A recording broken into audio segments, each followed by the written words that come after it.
The sand whipped against the biodome's curved glass as David Mercer stared at his reflection in the mirror. The engineer adjusted his ceremonial collar for the 5th time, his fingers trembling slightly. 6 months on Aranor, and today he would marry a princess from an alien world. The diplomatic match had been arranged with remarkable speed after the human colony established relations with the native royal family. "Almost ready?" Ambassador Harris knocked on the doorframe, already dressed in her formal diplomatic attire. The silver and blue uniform gleamed under the artificial light. "As ready as I'll ever be to marry someone I've met exactly 3 times, David said, trying to mask his nervousness with humor. "The Aranori royal family has honored you beyond measure. Princess Lyria is not just any bride. She's first in line to the throne." Harris straightened his collar with practiced efficiency. "This marriage solidifies our colony's position. Resources, protection, legitimacy, all secured by this union." David nodded. He understood the political implications well enough. What had begun as a routine engineering assignment to help establish Earth's newest outpost had somehow culminated in his selection as the human consort to Aranor royalty. The planet's ruling family had specifically requested him after he'd helped design irrigation systems that had transformed a section of their desert. "I just hope I don't offend anyone during the ceremony," he said, picking up the ceremonial dagger he was required to carry. The blade was encrusted with precious stones that caught the light. "Follow the protocol officer's lead. You'll be fine." Harris checked her watch. "It's time." The domed royal palace of Aranor stood like a mirage in the desert, its crystalline spires refracting the harsh sunlight into rainbows that danced across the sand. Inside, the air was cool and carried the scent of strange flowers that bloomed only in darkness. The ceremony blended Earth traditions with Aranori rituals in ways David found both fascinating and disorienting. He repeated words in a language he barely understood, moved when directed, and carefully followed each instruction. Princess Lyria stood across from him, her luminescent blue skin shimmering beneath traditional royal garments. Her large, almond-shaped eyes, with double irises that were characteristic of her species, studied him with an intensity that made his heart race. She was beautiful by any standard, human or Aranori, tall and graceful, with delicate features that seemed to capture light differently than human skin. Her voice, when she spoke the ritual words, resonated with harmonics impossible for human vocal cords. When David placed the ceremonial blade at Lyria's feet, symbolizing his pledge to protect her, she smiled for the first time since the ceremony began. Following instructions, he then extended his hands, palms up. Lyria placed her hands in his, her 6 fingers intertwining with his 5. Her skin was warmer than he expected, almost hot to the touch. "With this joining," the high priest intoned in accented English, "the houses of Earth and Aranor become one." The assembled dignitaries, human colonists in their finest attire, and Aranori nobles in flowing, crystalline robes, applauded politely. David caught Ambassador Harris nodding approvingly from the front row. The reception that followed passed in a blur of introductions, diplomatic pleasantries, and strange foods that David pretended to enjoy. Lyria remained by his side, speaking little but watching everything with those extraordinary eyes. "My husband," she said finally, when they had a moment alone, her English precise but accented. "I hope you will find happiness in our union." "I hope we both will," David replied honestly. "I have much to learn about your world." "More than you realize," she said, with what seemed like sadness flitting across her features. Before he could ask what she meant, they were surrounded again by well-wishers. As the 3 sons of Aranor set in their staggered sequence, casting the desert in first gold, then crimson, and finally deep purple light, the celebration began to wind down. Ambassador Harris approached with a protocol officer. "It's time for you to retire to the royal chambers," Harris said quietly. Remember everything we discussed about Aranori customs? David nodded. Though in truth, his briefings had been remarkably vague about what would happen after the ceremony. Political considerations had dominated the preparations, with personal matters left largely undiscussed. Escorted by silent guards through the winding corridors of the palace, David eventually found himself before an enormous door, inlaid with what appeared to be star charts. The guards bowed and retreated, leaving him alone. After a moment's hesitation, he pushed the door open.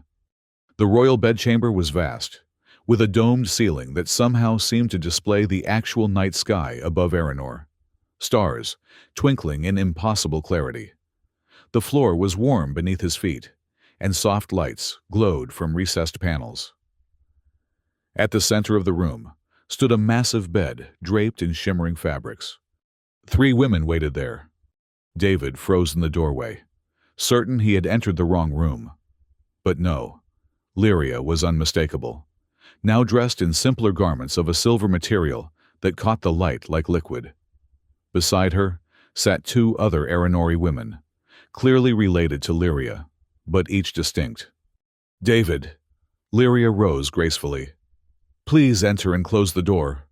He did so automatically, his mind racing. I think there's been some misunderstanding. No misunderstanding, said one of the other women. Her skin a deeper blue than Lyria's. Her expression more severe. You activated the triune bond during the ceremony. Did your people not explain? Explain what exactly? David asked, remaining near the door. Lyria approached him slowly. These are my sisters. Soria, she gestured to the stern-looking woman, and Markella, the third sister, smaller than the others with an almost violet tint to her blue skin, inclined her head slightly. I'm pleased to meet you both, David said automatically, diplomatic training kicking in. But I don't understand why you're here, in our bedchamber. The 3 sisters exchanged glances. When you placed the ritual blade at my feet and joined hands with me in the presence of both our peoples, Lyria explained carefully. You signaled acceptance of the triune bond. By Aranori law, when a royal princess marries, her sisters become bound to the union as well. David stared at her, certain he had misheard. Bound how, exactly?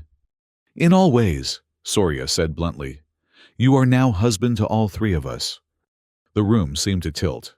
David reached for the wall to steady himself. That's not possible. No one told me.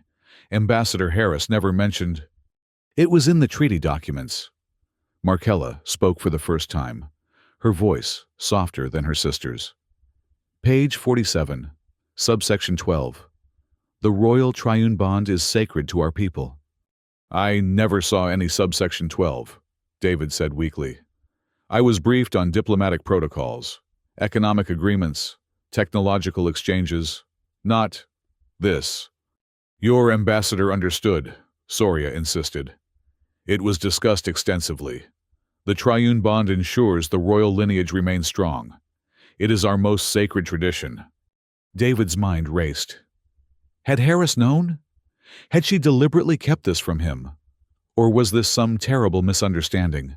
A translation error with catastrophic personal consequences? This cannot be right, he insisted. On Earth, marriage is between 2 people. I agreed to marry Princess Lyria, not... We are not on Earth, Soria interrupted, standing now. You are on Aranor, bound by Aranori law, which you acknowledged when you performed the ritual. Soria, please, Lyria said quietly. He did not understand. She turned to David, her expression softening. I feared this might happen. Your ambassador assured us you had been properly prepared. Well, I wasn't, David said, anger beginning to replace shock. And I can't. I won't. He stopped, unsure how to continue without causing a diplomatic incident. Won't fulfill your duty, Soria challenged. The alliance between our worlds hinges on this union. Would you jeopardize that over your human discomfort? Soria! Lyria's voice was sharp. Enough! She approached David cautiously. My husband, I understand this is unexpected. Perhaps we should speak privately. David nodded, grateful for the suggestion. Lyria led him to an adjoining chamber, a sitting room with views of the desert night. I am sorry, she said, once they were alone. I believed you entered this arrangement with full knowledge. I didn't, David said, still struggling to process. In human culture, this would be unthinkable. Not so long ago in your history, royal marriages often involved complex arrangements. Lyria countered gently. We have studied your people. That was centuries ago, David said. Things have changed. Perhaps not as much as you believe, Lyria said. Politics and power still shape unions. Do they not? Is that not why you agreed to marry a woman you barely knew? David had no answer for that. He had agreed to the arrangement largely because it would advance his career and help secure the colony's future. Personal feelings had been secondary. What happens now? He asked finally. Legally, the triune bond is formed, Lyria explained. My sisters and I are now your wives. Breaking this bond would create serious diplomatic complications and possibly endanger the alliance. And, practically speaking, what's expected of me? David asked, dreading the answer. Lyria's double irises seemed to pulse slightly. Traditionally, the consort divides his time equally among the sisters. Each bond must be consummated for the alliance to be considered valid under ancient law. David closed his eyes, trying to steady his breathing. And if I refuse? The treaty would be in jeopardy. The conservative faction of our court already opposes the alliance with humans. They would use this as evidence that humans cannot be trusted to honor our most sacred traditions. This is insane, David muttered. I can't just... You have time, Lyria said. The law requires consummation within 1 lunar cycle. That gives you 27 Earth days to adjust to this reality. She hesitated. Or to find a way out that doesn't destroy everything we've worked to build. Do your sisters want this arrangement? David asked. Want is irrelevant, Lyria said. This is our duty to Aranor. Soria accepts this reality more readily than Markella, who had hoped to avoid royal marriage altogether.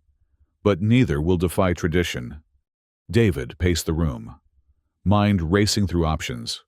He could demand to speak with Ambassador Harris, could threaten to leave Aranor entirely, could refuse to participate in this archaic custom. But each path seemed to lead to diplomatic disaster. I need time to think, he said finally. Of course, Lyria agreed, but we must return to my sisters. To leave now would be seen as rejection of the bond. David nodded reluctantly and followed her back to the main chamber. Soria and Markella waited in tense silence.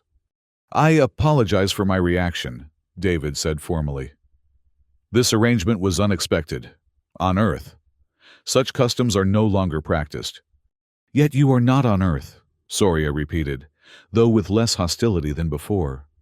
No, I'm not, David acknowledged. And I have much to learn about Aranori ways. Markella, who had remained largely silent, finally spoke. Will you honor the bond? She asked directly. David chose his words carefully. I will not do anything to endanger the alliance between our peoples, but I need time to understand what this means. This seemed to satisfy them, at least temporarily. The tension in the room eased slightly. There are separate sleeping chambers adjoining this room, Lyria said, gesturing to 3 doors David hadn't noticed before. You may use whichever you prefer tonight.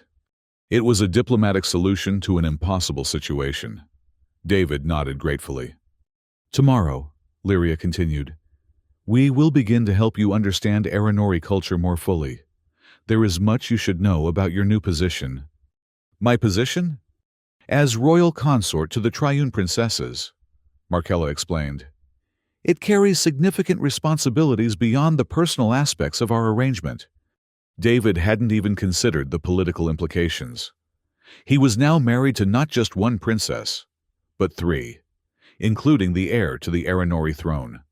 "I look forward to learning," he said automatically, diplomatic training once again taking over where personal comprehension failed. He selected the sleeping chamber furthest from the sisters' rooms and retreated gratefully into solitude. The room, though smaller than the main chamber, was still luxurious by any standard. A communication panel on the wall caught his attention. After a moment's hesitation, he activated it and requested a connection to the Earth Colony headquarters. Ambassador Harris appeared on the screen almost immediately, as if she'd been waiting for his call. "David," she said, her expression carefully neutral. "How was the ceremony?" "You know damn well how it was," he replied, keeping his voice low. "What you don't know is what happened after. Or do you?" Harris's slight hesitation told him everything. "There were certain cultural expectations that 3 wives, Harris, 3. You neglected to mention I'd be marrying not just Lyria, but her sisters too."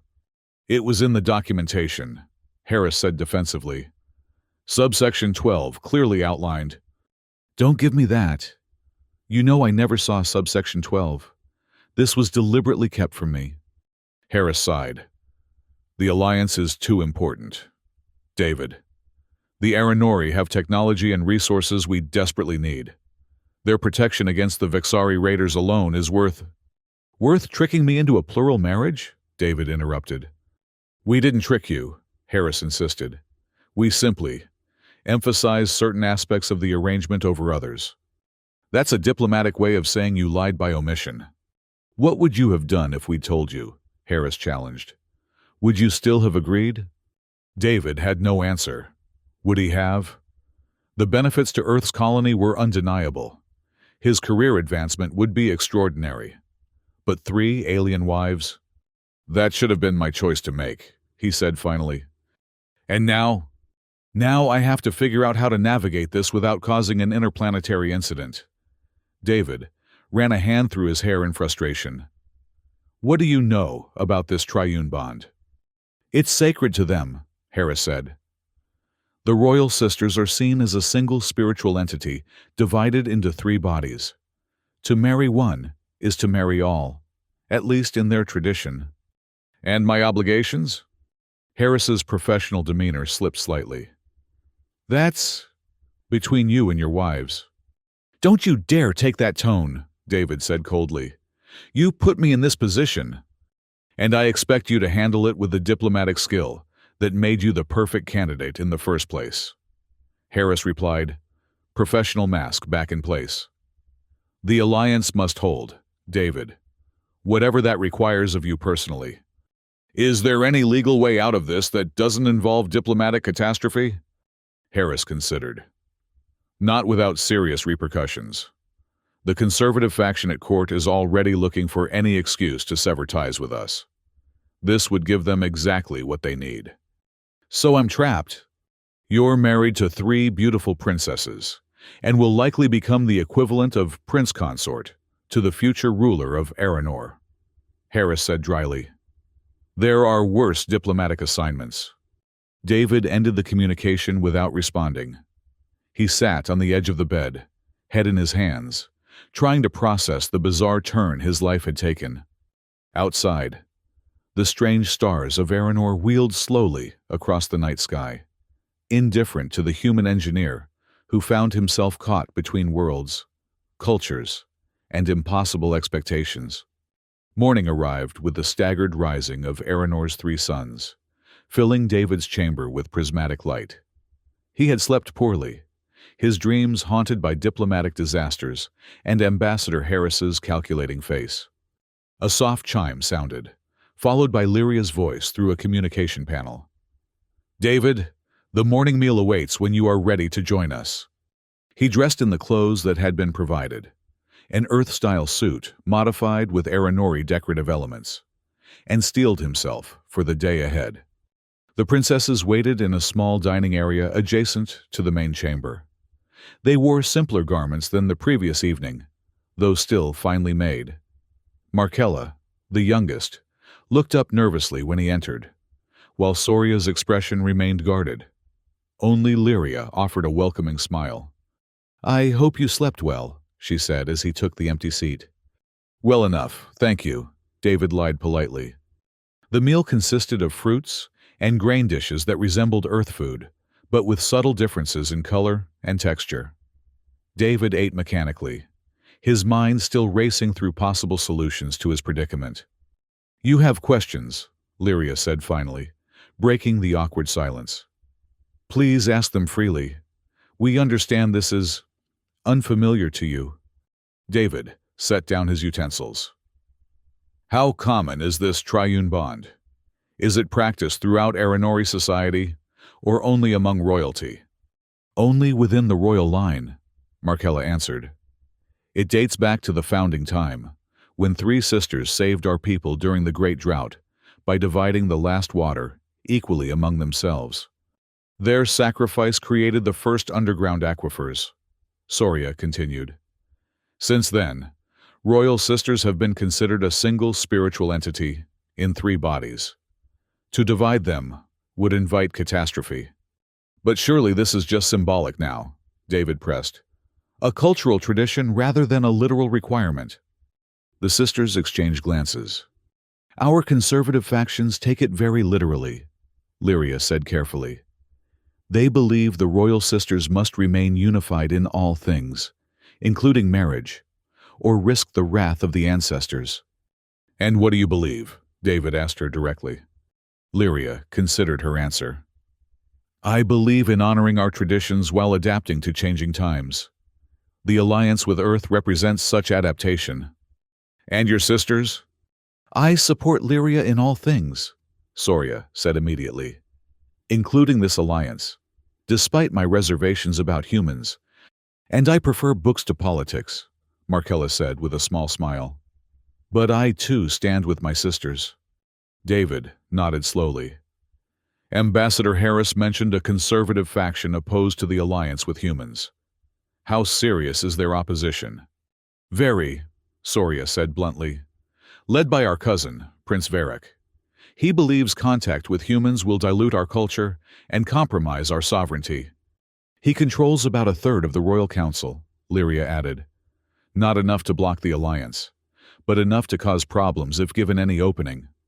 "Like a human consort refusing the triune bond," David concluded. "Precisely," Lyria confirmed. "It would validate all his warnings about humans disrespecting our traditions." David absorbed this information, seeing more clearly the political trap he was in. His personal feelings were ultimately irrelevant in the face of interplanetary politics. "What are my responsibilities as consort to all 3 of you?" he asked finally. "Officially, you will serve as Earth's primary representative to the royal court," Lyria explained. "You'll attend council meetings, participate in ceremonies, and help shape policy regarding human-Aranori relations. Unofficially, you are expected to divide your time equally among us," Soria said matter-of-factly. "To show favor to one sister over the others would violate the spirit of the triune bond." "And if I can't fulfill all aspects of this arrangement?" David asked carefully. "The bond must be consummated with each sister within 1 lunar cycle," Markella said, her voice barely above a whisper. "But beyond that, discretion is possible. Not all royal consorts in history have been equally attentive to all 3 sisters." This was small comfort, but better than nothing. David nodded thoughtfully. "I should also warn you," Lyria said, her tone becoming more serious. "Prince Varric will be watching for any sign of discord between us. Any hint that the triune bond is not being honored could be used against both our peoples. So we must present a united front regardless of private feelings," David concluded. "Yes," all 3 sisters answered simultaneously, startling him. "Speaking as one, another tradition?" he asked. "When stating a unified position, yes," Lyria explained. "It symbolizes the oneness of the triune bond." David sighed inwardly. Each new detail made his situation more complex. "What's expected of me today?" A public appearance in the Grand Plaza, Lyria said. The people wish to see their princesses with their new consort. Then a meeting with the Royal Council, where you will be formally recognized. Will Prince Varric be there? Undoubtedly, Soria said grimly, watching for any weakness. David straightened in his chair. Whatever his private reservations, he would not give this Varric any ammunition against the alliance. Then we should present the perfect picture of unity, he said with more confidence than he felt. The Grand Plaza of Aranor shimmered in the triple sunlight, its crystalline structures casting rainbow patterns across the gathered crowd. Thousands of Aranori citizens had assembled to see their princesses and the human who had joined their royal house. David stood beside Lyria on the ceremonial balcony, with Soria and Markella flanking them. All wore formal attire that caught the light in mesmerizing patterns. Below, the crowd watched in expectant silence. My people, Lyria began, her voice amplified by unseen technology. Today marks a new chapter in Aranori history. Our union with Earth brings new possibilities, new knowledge, and new strength to our ancient world. The crowd murmured appreciatively, though David noticed pockets of silence scattered throughout the plaza. In David Mercer, Lyria continued, Earth has sent us not merely an engineer who has already helped transform our desert, but a man worthy of the royal house, a man who honors our traditions and embraces the triune bond. At this, David stepped forward as rehearsed and spoke in carefully practiced Aranori.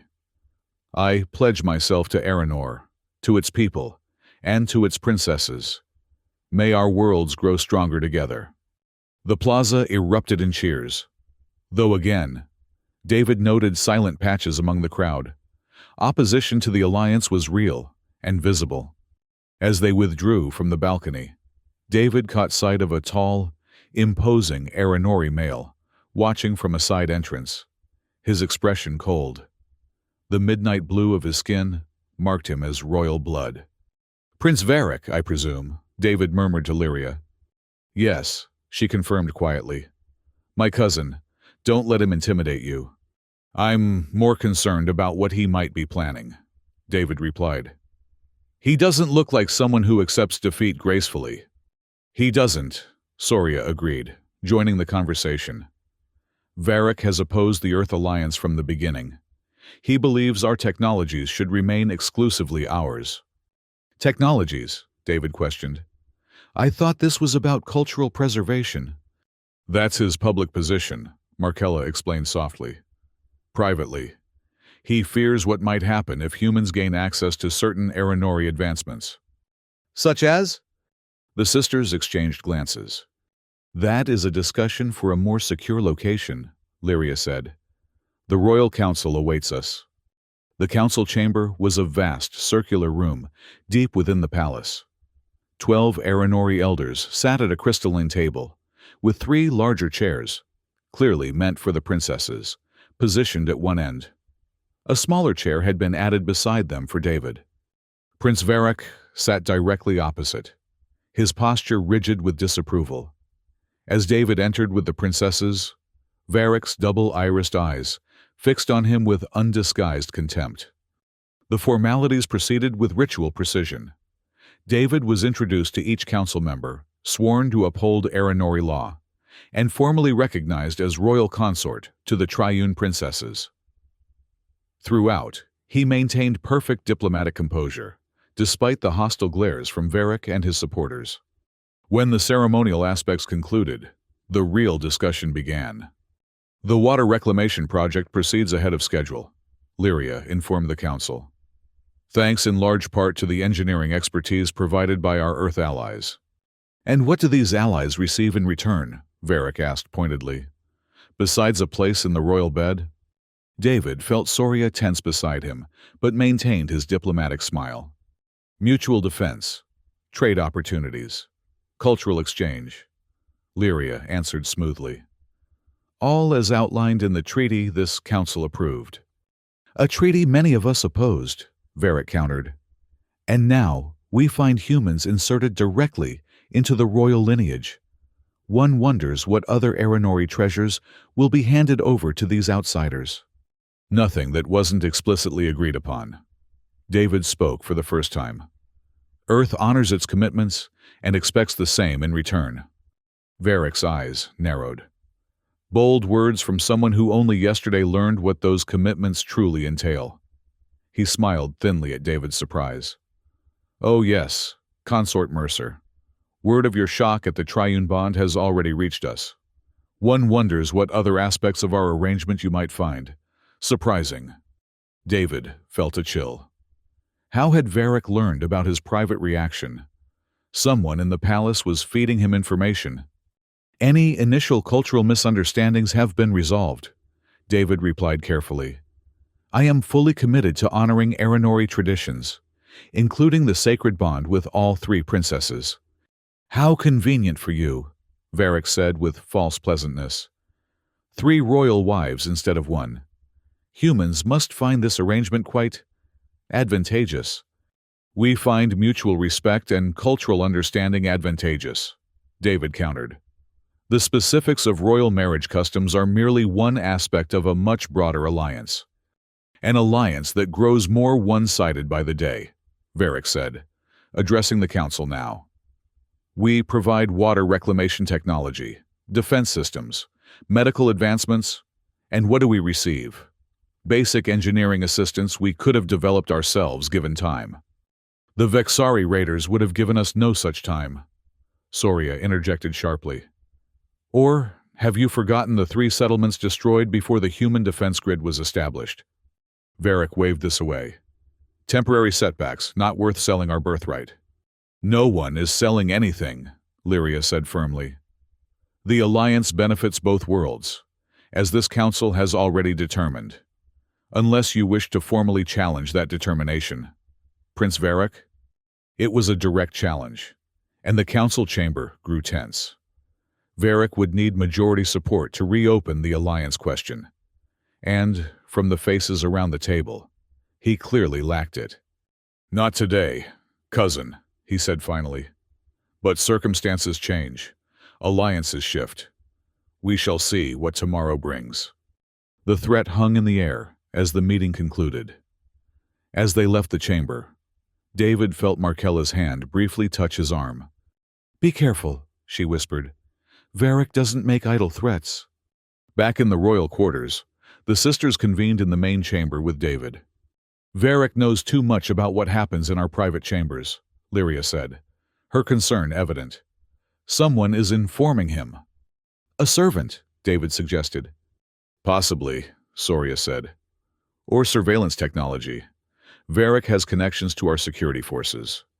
"We should sweep for devices," David suggested, drawing on his engineering background. "I can adapt some of my equipment to detect most types of surveillance." "Do it," Lyria agreed. "But discreetly. If Varric discovers we're looking for his spies, he'll simply find new ones." David nodded and left to retrieve his equipment from his personal quarters in the palace's diplomatic wing. As he walked through the labyrinthine corridors, he felt eyes watching him. Whether actual surveillance or simple paranoia, he couldn't tell. The rest of the day passed in a blur of diplomatic meetings, cultural orientations, and the discreet search for surveillance devices. David found 3, 1 in the main chamber and 1 in each of Lyria's and Soria's private rooms. Markella's room, interestingly, was clean. "He underestimates you," David told her when they were alone. "That could be useful." Markella smiled faintly. "Many do. I cultivate a certain scholarly invisibility." David saw her in a new light, behind the quiet exterior. Markella might be the most strategic of the 3 sisters. Evening brought a formal dinner with palace officials, where David sat beside Lyria at the high table. Soria and Markella were seated further down. As protocol dictated, the heir and her primary consort take precedence at official functions. "You're handling this remarkably well," Lyria said quietly between courses. Many would have fled by now. "I'm still considering it," David admitted with a small smile. But not before understanding what I'm really involved in here. Lyria's expression grew serious. What do you mean? Varric's opposition isn't really about cultural preservation, is it? And this alliance isn't just about water reclamation and defense against raiders. Lyria hesitated. You're right. There's more at stake. But this isn't the place to discuss it. When then? Tonight, after the others sleep. David nodded, intrigued, despite his lingering resentment at being manipulated into this arrangement. The dinner concluded with ceremonial drinks, a sweet, glowing blue liquid that warmed David's throat and left him feeling slightly lightheaded. He noticed Varric watching him from across the room, calculating eyes never leaving his face. Later, when the palace had grown quiet and the 3 moons of Aranor cast their ghostly light through the windows, Lyria came to David's chamber as promised. We can speak freely here, she said, sitting across from him. I've activated a privacy field. Why all the secrecy? David asked. What's really happening here, Lyria? She took a deep breath. Aranor possesses technology far beyond what we've revealed to Earth. Energy manipulation, matter conversion, even limited form of what you might call teleportation. Then why seek alliance with us at all? You're clearly the more advanced civilization. Advanced in some ways, stagnant in others, Lyria explained. Our population is declining, genetic diversity decreasing. Our scientists believe we have perhaps 3 generations before serious issues arise. David began to understand. And humans provide new genetic material. Yes, but more than that. New perspectives. Fresh approaches to problems our people have struggled with for centuries. Your adaptability, your creativity, these are the real treasures Earth offers. And what does Earth get in return? The real benefits, not the public ones. Lyria met his eyes. Access to technologies that could solve your energy crisis, eliminate scarcity, transform medicine, gradually shared, of course, to prevent economic disruption and misuse. And the triune bond? How does that fit into all this? It's both simpler and more complex than you imagine, Lyria said carefully. Yes, it's a genuine tradition, but it also serves a practical purpose, ensuring that whichever sister produces heirs will have legitimate claim to the throne. Political stability through shared marriage, David concluded. But why me specifically? Surely there were more politically connected humans available. Your work with the water systems demonstrated rare insight into Aranori technology. You intuitively grasped concepts our engineers thought would be incomprehensible to humans. She paused. And there were indicators that your genetic profile would be particularly compatible with ours. You tested my DNA? David asked, surprised. From medical scans when you first arrived, Lyria confirmed. Standard procedure for all off-worlders. David sat back, processing this information. So I'm here as both a political symbol and a genetic donor. And because I specifically requested you, Lyria added quietly. Your adaptability, your problem-solving abilities, your composure under pressure. These qualities impressed me from our first meeting. Even though we barely spoke 3 times before the wedding, I observed you more than you realized, she admitted. It's a luxury princesses seldom have, to choose their own consorts. This personal element surprised David. He had assumed the arrangement was entirely political. And your sisters, did they choose me as well? The choice was ultimately mine as first princess. But they approved. Soria values your technical abilities. Markella, I think she simply hopes you'll be kind. David felt a pang of sympathy for the quiet youngest sister. Does she fear I won't be? Royal marriages are rarely based on kindness, Lyria said simply. But you should know, Varric had his own candidate for royal consort, a military commander loyal to him. So my presence blocks his influence at court. Precisely, which is why he will not rest until he finds a way to invalidate our marriage or remove you entirely. The implication was clear.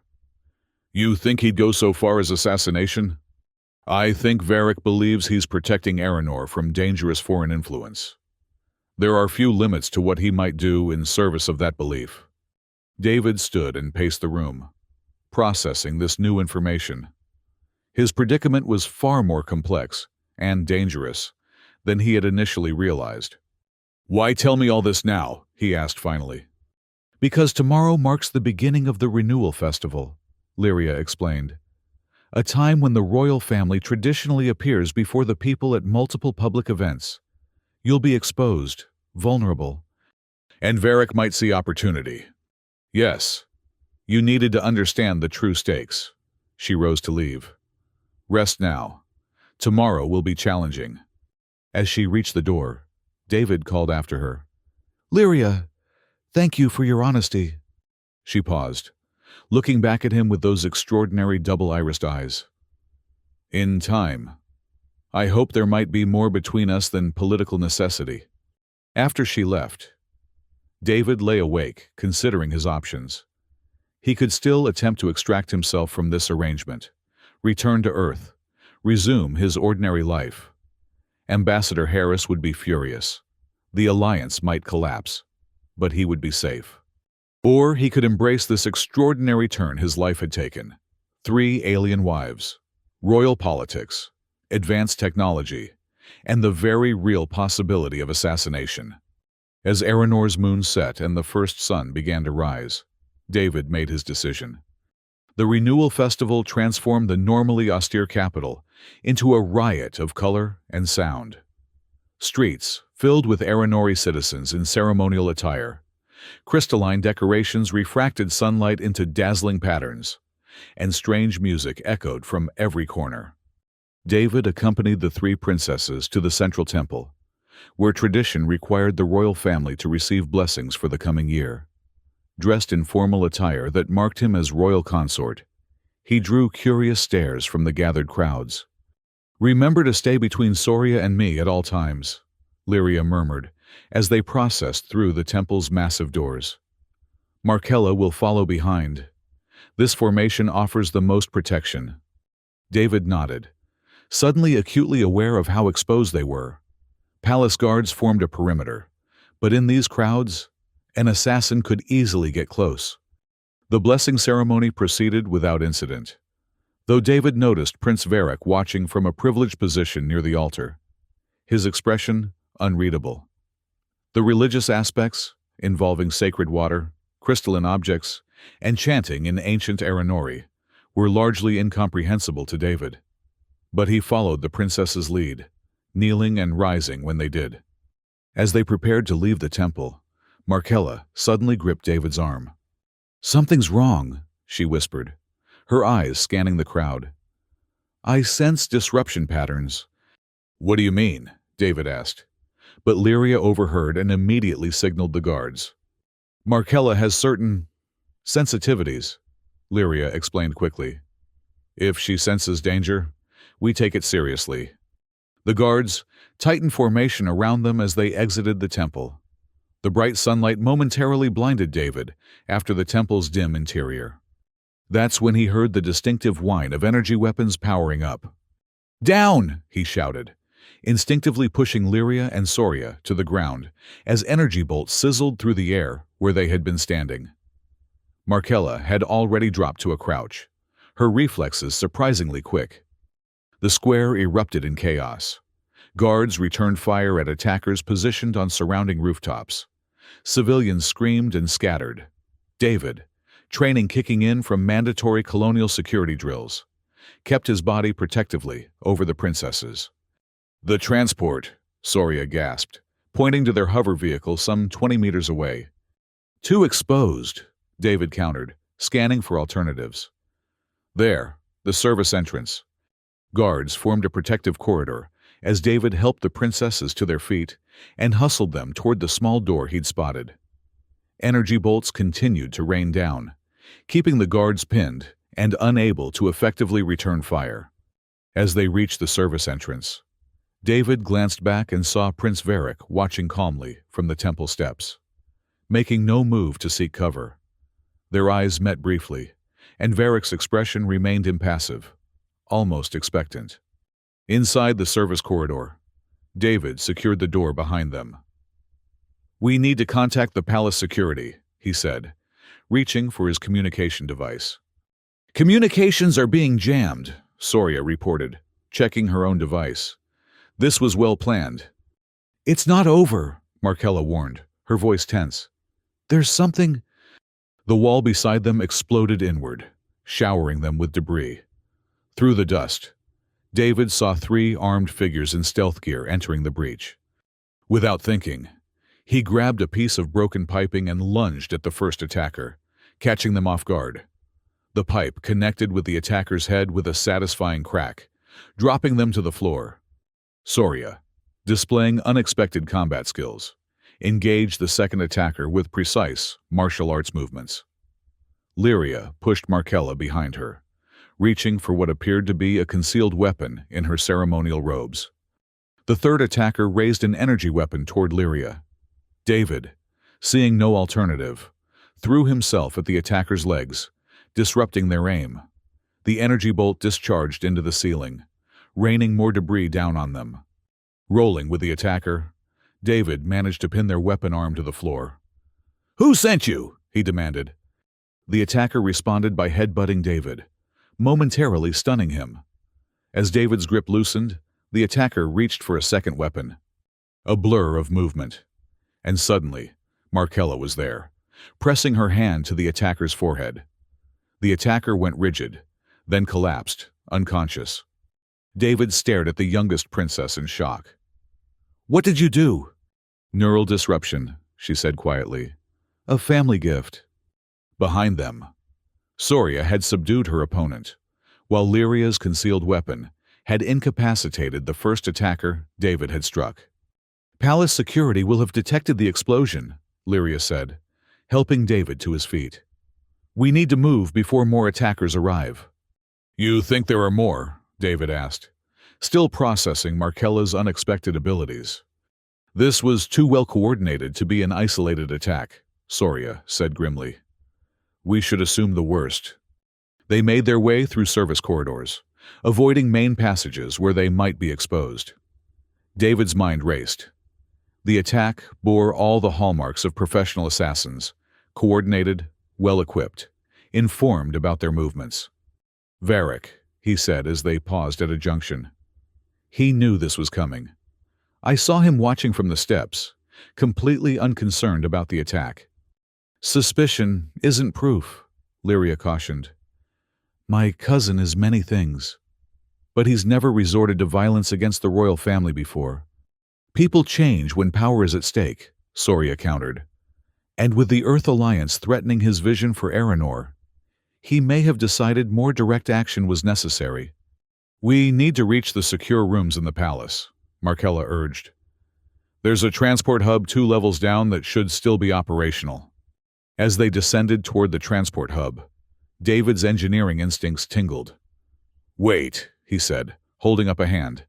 "Something's not right." He scanned the corridor ahead, noting subtle irregularities in the lighting patterns. "Tripwires," he warned. "Probably connected to explosives." "Can you disarm them?" Lyria asked. David examined the setup more carefully. "Not without specialized equipment, but I might be able to bypass them."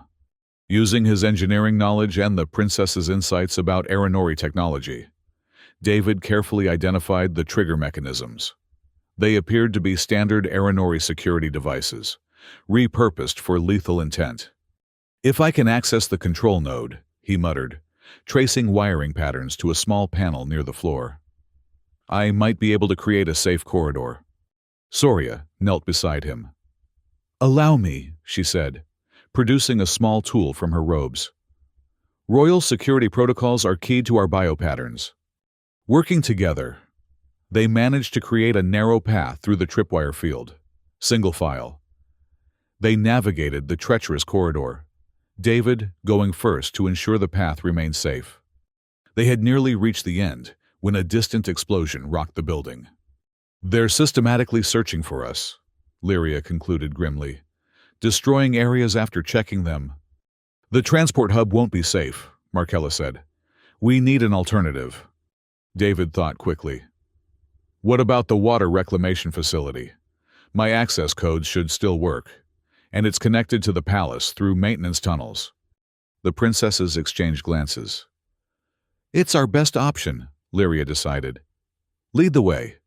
Navigating through increasingly damaged sections of the palace, they eventually reached a maintenance access that led to the underground tunnel system.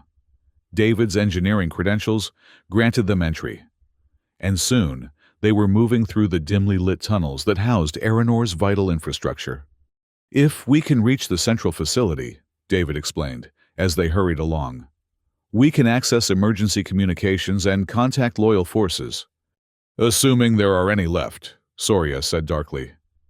This attack suggests significant infiltration of our security services. There are always loyal forces, Lyria stated firmly. The question is whether we can reach them before Varric's assassins reach us. As they rounded a corner, David spotted the access door to the water reclamation facility ahead. Relief flooded through him, until the door slid open, revealing Prince Varric and 4 armed guards. Cousins, Varric greeted the princesses with mock courtesy. And the human consort. How fortunate that I found you before the assassins did. Drop the pretense, Varric, Soria snapped. We know you're behind the attacks. Varric's expression remained pleasant. Such serious accusations. I came personally to ensure your safety during this unfortunate incident. With only 4 guards? David challenged. Rather light protection for the royal princesses during an assassination attempt. Quality over quantity. Consort Mercer. Varric replied smoothly. But I see your point. Perhaps you don't feel safe in my company? His eyes hardened. That would be most unfortunate. Almost treasonous. To reject royal protection. David recognized the trap. If they accused Varric directly without proof, they would be challenging a royal blood without cause, a serious offense in Aranori culture. If they rejected his protection, they could be accused of suspicious behavior during a security crisis. We appreciate your concern for our safety, cousin, Lyria said carefully. But, as you can see, we have managed quite well. Perhaps your guards would be better utilized securing the palace perimeter. I insist, Varric said, his pleasant tone belied by the guards' hands moving to their weapons. The royal family must remain unified in times of crisis. Come, I have a secure location prepared. David caught Markella's eye. She gave an almost imperceptible nod, then stepped forward. Cousin Varric, she said, her voice softer than usual. Might I examine your guards before we proceed? As you know, my sensitivities allow me to detect those with harmful intent. Varric hesitated. Refusing would be suspicious, but allowing it risked exposure. Of course, cousin, he finally agreed. Though I can personally vouch for these men. Markella approached the first guard, placing her hand near, but not touching, his forehead. After a moment, she moved to the second, then the third. When she reached the fourth, her hand trembled slightly. Before anyone could react, she pressed her palm to his forehead. The guard collapsed instantly. Assassin, she announced, her voice suddenly hard. Carrying molecular explosives keyed to our biopatterns. Chaos erupted. The remaining guards, caught by surprise, hesitated, giving David and Soria the opening they needed. David tackled the nearest guard, while Soria engaged another with her combat skills. Lyria drew her concealed weapon and fired at the third, incapacitating him instantly. Varric, seeing his plan unraveling, backed toward the door. This changes nothing, he snarled, all pretense gone. The alliance will fall. Aranor will remain pure. You've committed treason against the royal house, Lyria stated, her weapon now trained on Varric. Surrender, cousin. Instead, Varric slammed his hand against a control panel. Alarm klaxons immediately blared throughout the tunnel system. Self-destruct sequence, David realized with horror. He's going to collapse the tunnels. With us inside, Soria confirmed grimly. A tragic accident during a terrorist attack. How convenient for him.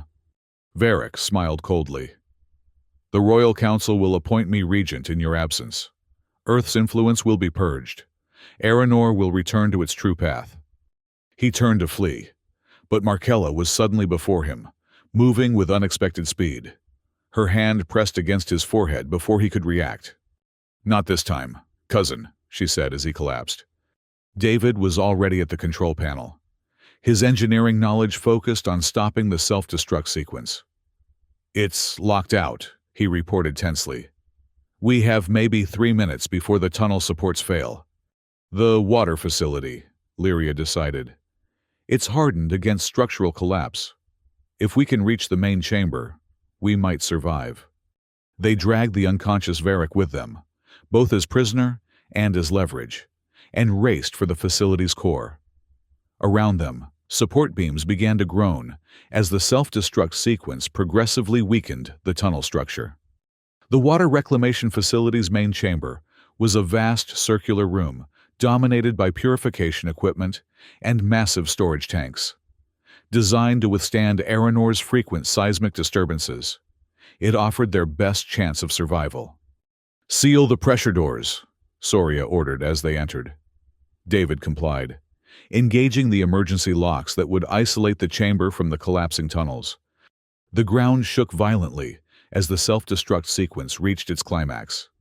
Lights flickered, equipment rattled, and the distant sound of collapsing tunnels reached them, even through the thick pressure doors. Now we wait, Lyria said, binding the still unconscious Varric securely. And hope someone thinks to look for survivors. Hours passed in tense silence. Emergency lighting cast the chamber in an eerie blue glow. They had water, at least, and the air recycling systems continued to function on backup power. Varric eventually regained consciousness, though Markella's neural disruption had left him disoriented and unable to speak coherently. They secured him to a support column and turned their attention to finding a way to communicate with the outside world. The facility's emergency beacon should still be operational, David suggested, examining a control panel. If I can route power from the backup systems. Working with tools salvaged from the facility's maintenance section, David and Soria managed to activate the emergency beacon. Whether anyone would detect it through the collapsed tunnels and debris remained uncertain. As they worked, David found himself in a strange new dynamic with the three princesses. The shared danger had transformed their relationship from an awkward political arrangement into something approaching genuine partnership. Lyria's leadership, Soria's combat skills, and Markella's unexpected abilities had all proven vital to their survival. And they, in turn, had relied on David's engineering knowledge and quick thinking. I never expected to defend my wives from assassination on my honeymoon, David remarked dryly as they rested, waiting for rescue. Soria actually laughed. And I never expected to be grateful for a human consort. Yet here we are. Here we are indeed, Lyria agreed, her expression thoughtful. Perhaps Varric did us a favor. Nothing reveals true character like crisis. Markella, who had been monitoring Varric, joined them. I believe rescue attempts are underway, she said. I can sense movement above us. Your sensitivities are more than just cultural tradition, aren't they? David asked directly. The three sisters exchanged glances. The royal bloodline carries certain genetic enhancements, Lyria explained carefully, developed over generations of selective breeding and technological intervention. Lyria's is strategic cognition, Soria continued. She can process complex political and social patterns more efficiently than normal Aranori. Soria's is combat reflexes and physical optimization, Markella added. And mine is neural sensitivity, the ability to detect and manipulate neural patterns. So when you touched Varric, David began. I disrupted his neural activity patterns, Markella confirmed. Temporarily, but effectively. And these abilities are part of what Varric wanted to keep from humans. David concluded. The advanced technology isn't just machines and energy manipulation. It's biological enhancement. Precisely, Lyria said. Our ancestors designed these traits into the royal lineage to ensure effective leadership.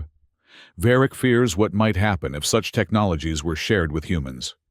Or if human genetics were introduced into the royal line, David added, understanding dawning. That's why the triune bond is so important. It increases the chances that at least one pairing will produce viable heirs with the desired traits.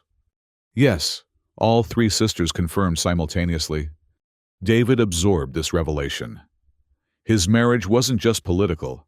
It was a genetic experiment with potentially far-reaching consequences for both species. Before he could process this fully, a loud noise from above interrupted them. Debris shifted, and then a focused energy beam began cutting through the sealed ceiling. Rescue team, Soria confirmed, scanning the pattern. That's the Royal Guard's emergency access protocol. Within minutes, a section of ceiling had been removed, and uniformed Aranori guards descended into the chamber. They immediately secured Varric, who had regained enough awareness to glare hatefully at David and the princesses. Your Highnesses, the lead guard bowed deeply. We feared the worst when the palace was attacked. The Royal Council has been in emergency session since the incident began. The Council must be informed of Prince Varric's treason immediately, Lyria commanded. He orchestrated the attacks and attempted to murder us in these tunnels, and ensure he has no opportunity to communicate with his conspirators, Soria added. There may be others involved in this plot. As they were escorted from the damaged facility, David noticed how naturally the princesses had shifted back into their royal roles, Lyria taking political lead, Soria handling security concerns, and Markella quietly observing everything with those perceptive eyes. The royal palace showed signs of the earlier attack, damaged walls, increased security, nervous staff, but had largely been secured. The princesses and David were escorted directly to the Royal Council chamber, where the elders awaited news of their fate. The revelation of Varric's treason shocked the council. Evidence recovered from his personal devices, secured by loyal guards during the crisis, confirmed his role in planning the assassination attempt. Several of his key supporters were immediately detained for questioning. The alliance with Earth stands, Lyria declared firmly to the assembled council, and has been strengthened by today's events. Without Consort Mercer's assistance, we might not have survived Varric's treachery. The council members murmured their agreement, even those who had previously aligned with Varric's faction. Nothing united Aranori politics like an attack on the royal family. What of the triune bond? One elder asked cautiously. There were rumors of the consort's reluctance. David stepped forward before the princesses could respond. The triune bond remains sacred and inviolable, he stated clearly. My commitment to all three princesses is absolute. The declaration settled the matter, at least publicly. As the council meeting concluded, David found himself regarded with new respect by the Aranori officials. He had proven himself not merely a political pawn, but a genuine protector of the royal house. Later, in the royal chambers, now thoroughly swept for surveillance devices, David and the three princesses finally had a moment to process the day's events. You didn't have to declare your commitment so publicly, Lyria said. That was unexpected, but appreciated, Soria added. It seemed like the right thing to do, David replied honestly. After today, I understand the political realities better, and, he hesitated, I find I'm less opposed to the arrangement than I was initially. The three sisters exchanged glances.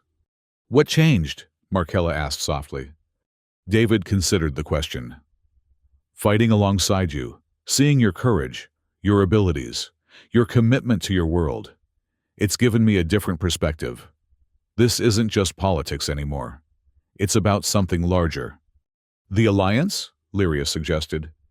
Yes, but also us. This strange arrangement we found ourselves in. David ran a hand through his hair, still dusty from the tunnel collapse. I still don't fully understand the triune bond, but I'm willing to try. A moment of silence followed this declaration, broken finally by Soria's practical voice. The royal physicians should examine you, she said. Human physiology may react differently to the stresses we've endured today. I'm fine, David assured her. Just tired and in need of a shower. We all are, Lyria agreed with a small smile. Perhaps we should retire early. Tomorrow will bring many challenges as we deal with the aftermath of Varric's treachery. As they prepared to separate into their individual chambers, David made a decision. Would you join me? He asked, addressing all three princesses. Not for anything, just to talk. I think we have much to discuss about our future. The sisters hesitated, then nodded in agreement. In David's chamber, they arranged themselves comfortably around a small seating area, all traces of their earlier formality gone. What happens now? David asked. With Varric, with the alliance with us? Varric will face the highest punishment for treason against the royal house, Lyria explained. His supporters will be investigated, some removed from positions of influence. The alliance will proceed with greater support now, Soria continued. Nothing unites Aranori like an external threat. Varric's actions have ironically strengthened the very alliance he sought to destroy. And as for us, Markella added quietly, that depends largely on you, David. He considered this. I made a public commitment to honor the triune bond. I intend to keep that promise. In all ways, Lyria asked carefully. David met her gaze. I'm still adjusting to that aspect. But yes, in time, in all ways. He looked at each sister in turn. If that's what you want as well. Want has rarely factored into royal marriages, Soria observed. Perhaps it should, David suggested. This may have begun as a political arrangement, but after today, it feels like something more, something we're building together. The conversation continued late into the night, moving from politics to personal histories to hopes for the future. David learned about the sisters' childhood in the palace, their unique educations tailored to their genetic enhancements, their private dreams beyond royal duty. In turn, he shared stories of Earth, of his engineering work, of the family he'd left behind to join the colonial expedition. Barriers fell away as they spoke, replaced by genuine curiosity and growing connection. When exhaustion finally overtook them, they faced a moment of awkwardness. We should return to our chambers, Lyria said, rising. Stay, David said simply. Just to sleep. It's been a difficult day, and perhaps we'd all rest easier together. The massive royal bed, designed for this very purpose, easily accommodated all four of them. With respectful distance maintained between them, they settled in, the day's adrenaline finally giving way to exhaustion. This isn't quite how I imagined my wedding night, David murmured as sleep began to claim him. Nor us, Lyria replied softly.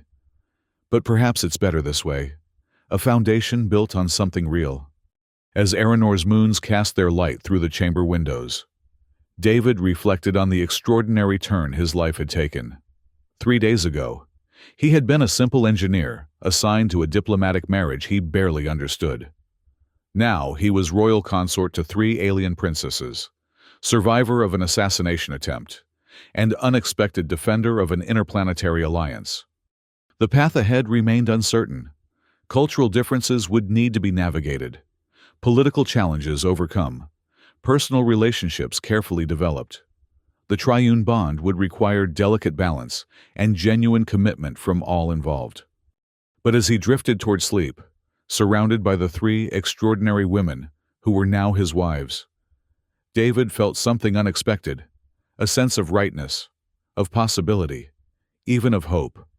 Whatever the future held, They would face it together, engineer and princesses, human and Aeronori, bound by duty but increasingly by choice as well. In the morning, they would begin building something new, a true alliance, not just between worlds, but between hearts.